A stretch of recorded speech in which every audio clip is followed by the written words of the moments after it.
भारत में एक ऐसा स्थान है जिसे देश का सबसे ठंडा स्थान कहा जाता है और यह दुनिया की सबसे ऊंची पर्वत श्रृंखला हिमालय में स्थित है। यह ठंडा रेगिस्तान लद्दाख के क्षेत्र में है और यहीं भारत का सबसे ठंडा गांव द्रास स्थित है। आप सोच रहे होंगे कि यहाँ कितनी ठंड होती होगी। हम सभी जानते हैं कि पानी 0 डिग्री सेल्सियस पर जम जाता है और मानव रक्त भी -3 डिग्री सेल्सियस पर बाहर जम सकता है। एक सामान्य फ्रिज का घरेलू फ्रीजर लगभग -5 डिग्री तक तापमान गिरा सकता है, जबकि डीप फ्रीजर -20 डिग्री तक ठंडा कर सकता है। तो चलिए जानते हैं कि यहाँ का तापमान अभी कितना है। अभी यहाँ -28 डिग्री सेल्सियस है और मेरे चेहरे पर बर्फ जमने लगी है, लेकिन यह अब तक का सबसे कम तापमान नहीं है। साल 1995 में यहाँ तापमान -60 डिग्री सेल्सियस तक गिर गया था। तब से द्रास भारत का सबसे ठंडा स्थान और दुनिया का दूसरा सबसे ठंडा आबाद स्थान बन गया। इतनी ठंड में लोग कैसे रहते हैं और यहाँ की जिंदगी कैसी होती है,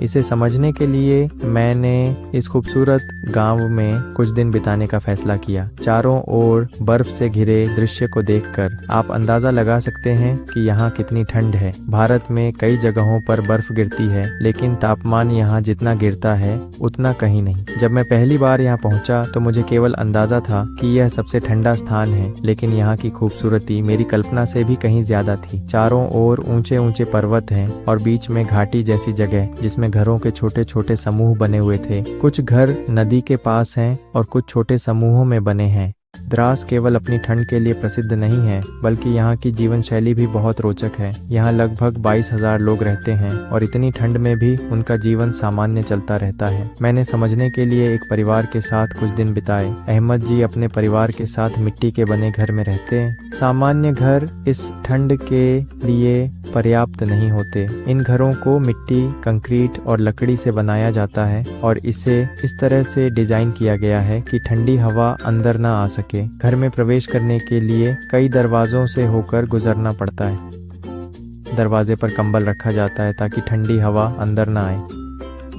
पहले द्वार को पार करना होता है, फिर एक गलियारा, उसके बाद रसोई और अन्य कमरे। इस तरह ठंडी हवा को कई स्तरों पर रोका जाता है। खिड़कियों पर भी ध्यान दिया जाता है। सर्दियों में सभी खिड़कियों को पूरी तरह सील कर दिया जाता है। केवल दक्षिण दिशा की खिड़कियां दोपहर में सूरज की गर्मी लेने के लिए खोली जाती हैं। मंजिल पर कई परतों वाली इंसुलेशन होती है। फर्श पर कारपेट और उसके नीचे फोम लगाया जाता है ताकि जमीन की ठंड अंदर न आए। लेकिन इतनी व्यवस्था के बावजूद ठंड से बचने के लिए हर कमरे में भुक्कारी होती है। भुक्कारी लकड़ी और गोबर जलाकर कमरे को गर्म करती है और खाना बनाने के लिए भी इस्तेमाल होती है। ठंड लगने पर लोग पिंक टी पीते हैं, जो मक्खन वाली चाय जैसी होती है। इसमें स्वाद बढ़ाने के लिए मक्खन और बेकिंग सोडा डाला जाता है, जिससे यह गुलाबी रंग की हो जाती है। पानी यहाँ एक बहुत ही जरूरी संसाधन है। सभी पाइपलाइन और नदियाँ जम जाती हैं, इसलिए पानी निकालने का एकमात्र तरीका हैंड पंप होता है। फोम से इंसुलेट किया जाता है ताकि यह जमे नहीं। पंप से निकला पानी थोड़ी ही दूरी तय करता है और फिर पूरी तरह जम जाता है। लोग कपड़े भी धोते हैं, लेकिन उन्हें सुखाने में मुश्किल होती है क्योंकि पानी हवा में जम जाता है। कपड़े बर्फ जैसे कठोर हो जाते हैं और हाथ में पकड़ते समय महसूस होता है कि आप बर्फ पकड़ रहे हैं। सर्दियों में पूरे घरों और छतों पर बर्फ की मोटी परत होती है। ये सुंदर दिखती है, लेकिन रोजाना सफाई करना बहुत मेहनत का काम है। सबसे ठंडी ठंड यहाँ 1995-96 में दर्ज की गई थी, जब तापमान -50 से -60 डिग्री तक गिर गया था और गायें अपने अस्थियों के पास जम गई थीं।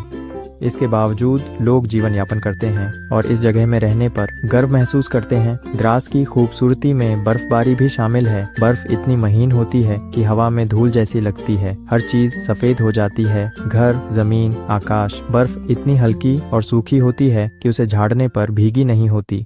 रात में सोने के लिए भुक्कारी और मोटे कंबलों का उपयोग होता है। कभी कभी हीटिंग पैड का सहारा भी लिया जाता है। सुबह का दिन गायों का दूध निकालने और दिन भर के जरूरी कामों में गुजरता है। यहाँ हर घर अपनी जरूरत के लिए गाय और मुर्गियां रखते हैं। लंबी सर्दियों के लिए खाना, लकड़ी और गोबर पहले से संग्रहित किया जाता है। जानवरों को ठंड से बचाने के लिए उन्हें घर के अंदर रखा जाता है। स्थानीय लोग शौचालय के लिए ड्राई टॉयलेट का उपयोग करते हैं, जिससे जमी हुई पाइपलाइन या नालियाँ प्रभावित नहीं होती। मैंने यहाँ एक जमी हुई झरना भी देखा जिसकी खूबसूरती अद्वितीय थी। पानी इतनी ठंड में भी उबालकर फेंकने पर हवा में ही बर्फ के कण बन जाते हैं। इसे मैम्बा इफेक्ट कहते हैं। द्रास का ठंडा तापमान इसके स्थान, ऊंचाई और मौसम की वजह से होता है। यहाँ का मौसम शुष्क और बर्फ से ढंका होता है, जो सूरज की गर्मी को वापस छोड़ देता है। बच्चों के खेल भी ठंड के अनुसार होते हैं, जैसे सड़क पर आइस हॉकी। पढ़ाई और खेल यहाँ रुकते नहीं। स्कूल बंद होने पर भी ट्यूशन क्लासेस चलती रहती हैं।